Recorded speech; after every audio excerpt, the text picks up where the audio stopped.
Monsieur le Président, bonjour. Bonjour. Alors, pendant la campagne de 1996, vous racontez comment l'opposition a fait campagne contre vous en disant que vous étiez l'homme de la dévaluation de 1994. Est-ce que vous ne regrettez pas d'avoir laissé le Premier ministre français de l'époque, Édouard Balladur, vous imposer un taux de dévaluation très brutal de 50%?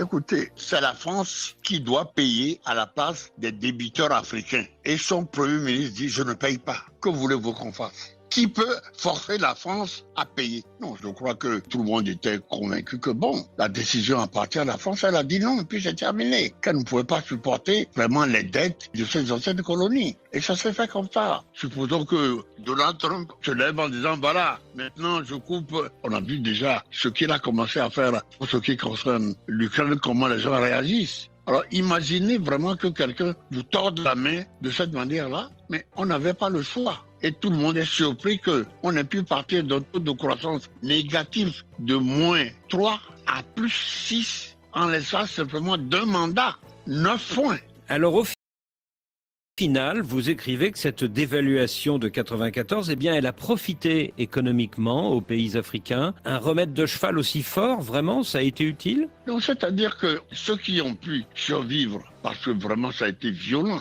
bon, mais on a dû s'adapter et trouver nous-mêmes nos propres solutions pour ce qui concerne le coton chez moi. J'ai dit à ce moment-là, il faut que nous puissions industrialiser l'Afrique. Alors, comment remplacer ce franc CFA aujourd'hui? Est-ce qu'il faut une monnaie nationale pour chacun des pays d'Afrique de l'Ouest, par exemple, ou une monnaie commune? Mais oui, mais écoutez, les peuples du Nigeria, les peuples du Bénin, ou bien les peuples du Togo, tout ça, ce sont les mêmes peuples. Pourquoi ce que l'Europe a réalisé au sortir de la guerre, nous on ne pourrait pas le faire également? On doit vraiment créer une monnaie commune, c'est évident. Alors vous écrivez, Monsieur le Président, que 30 ans après votre départ du pouvoir, vos successeurs n'ont pas su tirer profit de l'élan économique et démocratique que vous avez donné à votre pays. Quel est votre principal regret depuis 30 ans? Moi, je crois que c'est parce qu'ils n'ont pas une vision, c'est de bâtir un ensemble de l'Afrique de l'Ouest pour avoir un monde de paix. Et vous écrivez que sur le plan des libertés publiques, la situation au Bénin est devenue irrespirable car plusieurs opposants politiques ont été jetés en prison. À qui pensez-vous? Moi, je n'ai jamais mis quelqu'un en prison. Je n'ai jamais mis des gens en exil. Non, ça n'a pas de sens. Je parle au président Talon. J'ai demandé encore une audience. Je lui dis, écoute, c'est moi, en te soutenant, qui t'ai permis d'être président. Eh bien, je dis que cette année, l'année 2025, tu dois libérer tous les prisonniers politiques. Les Rekia, le professeur Aïbo, tous ceux qui sont en prison. Et tu dois permettre à mon fils, Léadi, à qui tu as collé 10 ans. Ça va durer combien de temps? Votre fils qui est en exil, à l'étranger. Absolument. Et en même temps, j'essaie de donner de bons conseils en disant le pouvoir n'est jamais facile. Quand tu as un pouvoir, il faut savoir comment l'utiliser. Mais là, cette année, on doit libérer tous les prisonniers politiques sans exception. Je lui dis ça. Et quand vous lui dites ça, qu'est-ce qu'il vous répond? Mais pour le moment, il ne me répond pas correctement. Alors l'élection présidentielle au Bénin, c'est dans 1 an. Est-ce que vous êtes confiant ou inquiet avant ce grand rendez-vous politique?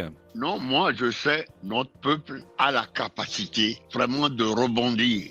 D'abord, on aura libéré tous les prisonniers politiques, Reka Madougou, on aura libéré le Joël Aïvo, tous les exilés seront rentrés et diront au président Talon ce qu'ils pensent de lui, de sa manière de gouverner un pays. Est-ce que vous pensez que le président Talon tiendra parole et quittera le pouvoir dans 1 an? Je suis persuadé que s'il ne le quitte pas, il aura choisi son destin. Alors vous êtes à la retraite, mais vous n'êtes pas inactif, loin de là, puisque l'an dernier, avec un autre ancien président, Thomas Boniayi, vous êtes allé à Niamey pour essayer de faire rouvrir la frontière entre le Niger et le Bénin. Vous n'y êtes pas arrivé. Est-ce que vous êtes déçu? Non, moi je suis invité à nouveau par le général Tiani, je vais aller là-bas. Et vous irez quand à Niamey, Monsieur le Président? Pour le moment, j'attends que l'ambassadeur ici, on verra comment les choses se passeront. Je vous tiendrai informé. Et vous irez avec Boniayi comme la dernière fois? Mais évidemment. Monsieur le Président, merci.